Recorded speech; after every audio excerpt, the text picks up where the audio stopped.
I am Francesco Paolo Chietera.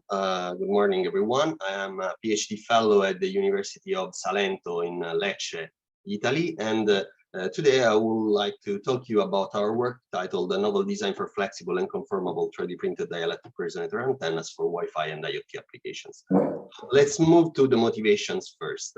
Well, flexible and conformable antennas are often mandatory in a lot of application fields like avionics, automotive, health monitoring, and wearable, but they are usually difficult to produce with traditional manufacturing technology, especially with the silicon-based one, because they lead to inherently rigid devices.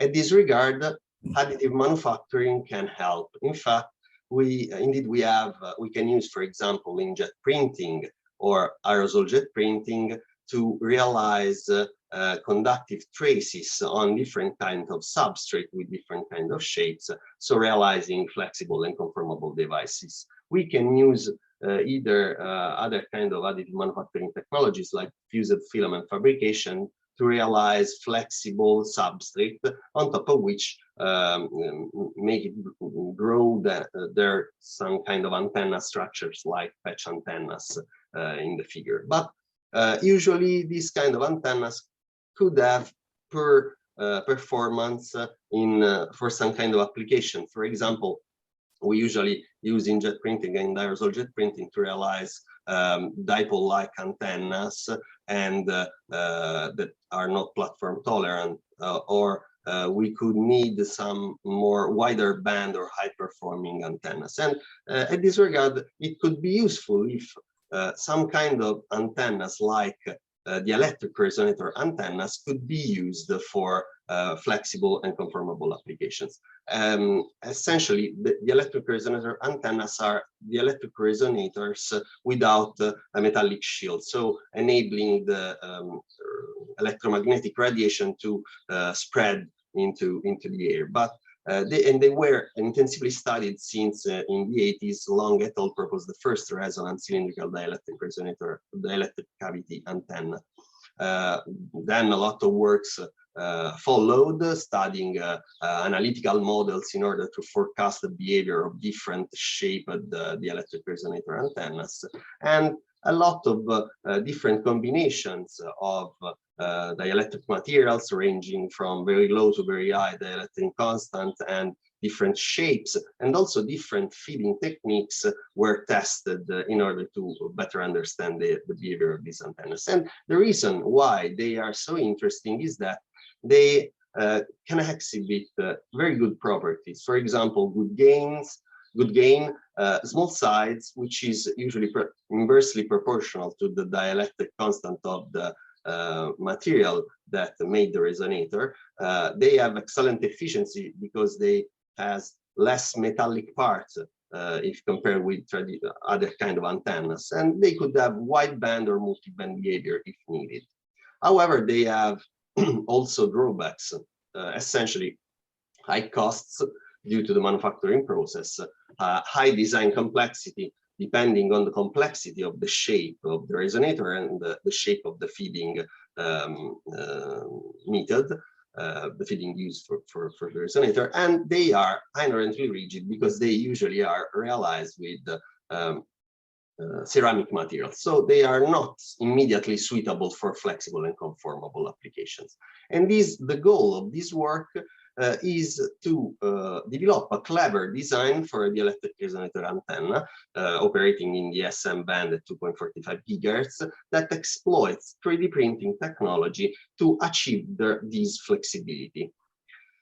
So we obviously started from theory, and our starting point was the well-known equations developed by Monge and DTP in 97 to forecast the frequency of the first resonating mode of a rectangular resonator antenna,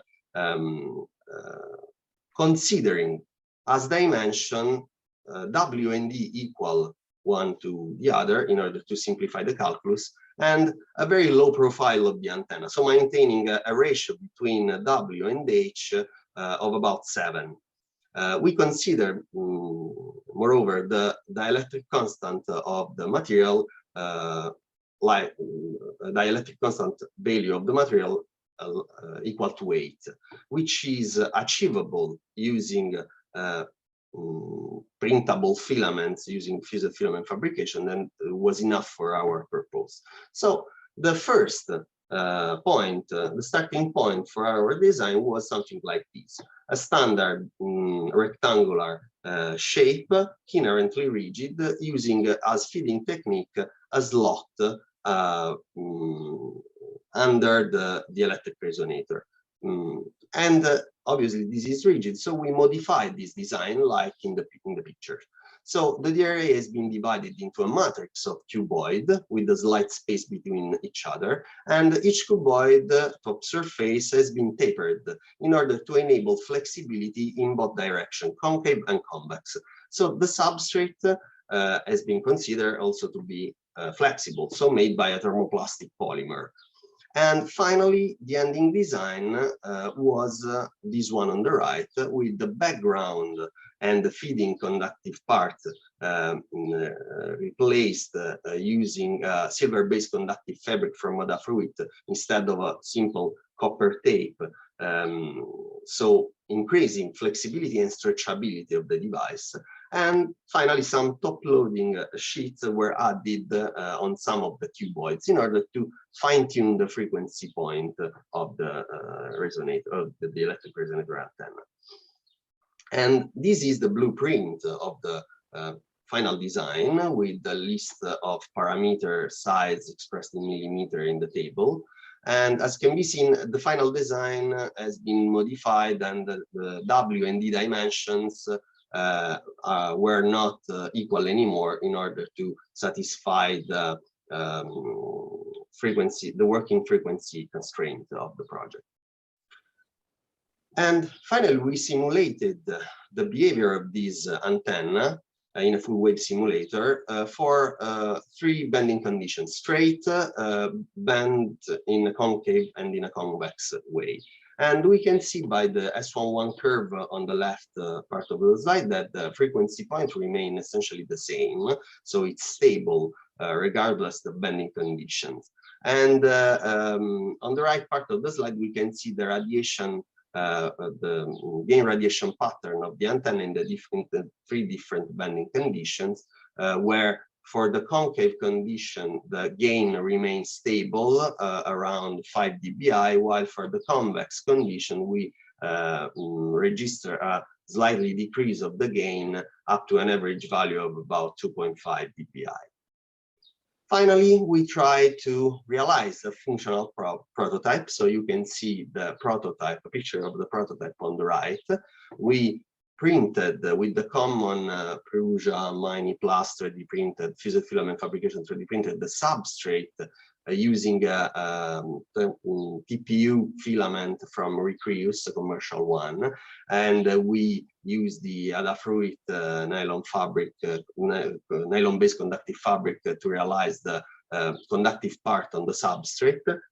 And we realized the cuboids using not so commercial filament from Preperm, the ABS 800, which has a declared value of dielectric constant of 8 and a loss tangent of 0.003, measured at 2.4 gigahertz. And it is worth to highlight that during simulations, we didn't use exactly this value of, this value of dielectric constant, but we used a slightly lower one, considering a decrease of 10% in order to take into account the unavoidable air gaps inside the structure realized using this kind of 3D printed technology. In the table on the left, you can see the printing setting used for this print. So 260 degrees Celsius for the extruder temperature, a bed temperature of 100 degrees Celsius, very low speed of 220 millimeter per second, and a layer rate of 0.2 millimeter, and obviously an infill of 100%. You can see in this short video how the prototype has achieved our desired constraint of flexibility, and we measured the S11 curve of this prototype, and you can see in the left side plot the comparison between measurements and simulation, and we can appreciate a very good agreement between them, even if the measured values exhibit in some cases a wider band behavior than expected. So concluding, we proposed a novel design for a flexible and conformable low-profile dielectric resonator antenna, and its performance in terms of S11 and gain radiation pattern has been simulated for the 3 different bending conditions. Finally, we realized the prototype using 3D printing by fused filament fabrication to realize both the flexible and the rigid part of the antenna, while using conductive fabric tape and the copper adhesive tape to realize the conductive part, the conductive elements of the antenna.